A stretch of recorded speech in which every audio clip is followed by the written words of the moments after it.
Gold and fever நார்மலா எடுத்துக்கிறோம். ஆனா பீரியட்ஸ் அதுவும் நார்மல் தான். பீரியட்ஸ பத்தின தெரியாத விஷயங்களை தெரிஞ்சுக்குவாங்க. Periods pain normal stomach pain மாதிரி கிடையாது. சயின்ஸ் சொல்றது severe period pain heart attack பெயினை விட வர்ஸ்ட். ஃபீமேல் அஸ்ட்ரானட் ஸ்பேஸ்ல பீரியட்ஸ் எப்படி ஹேண்டில் பண்ணுவாங்கன்னு யோசிச்சிருக்கீங்களா? கிராவிட்டி இல்லாததால எர்த்ல உள்ள மாதிரி ஸ்பேஸ்ல பீரியட்ஸ் ஃப்ளோ ஆகுமான்னு டவுட்ஸ் இருக்கலாம். ஆனா நார்மலா தான் இருக்கும்.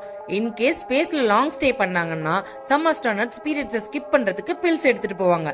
ஆனா இது கம்பல்ஷன் கிடையாது, அவங்க ஓன் விருப்பம் தான்.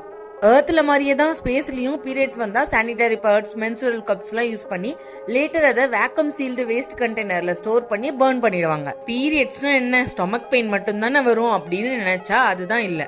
சடன் ஹார்மோன் டிராப்னால mood swings, back pain, leg pain, even breast pain கூட சிவியரா இருக்கும் சில பேருக்கு. ஸோ நெக்ஸ்ட் டைம் உங்க வீட்டுல உள்ளவங்களுக்கு பீரியட்ஸ் டைம்னா அவங்கள நல்லா கேர் எடுத்து பாத்துக்கோங்க. இன்னும் பீரியட்ஸை பத்தி கண்டிப்பா தெரிஞ்சுக்க வேண்டிய பல தகவல்கள் நம்ம சேனல்ல உள்ள ஃபுல் வீடியோல இருக்கு. லிங்க் டிஸ்கிரிப்ஷன்லயும் கமெண்ட்லயும் பின் பண்ணி வைக்கிறேன், மறக்காம பாருங்க.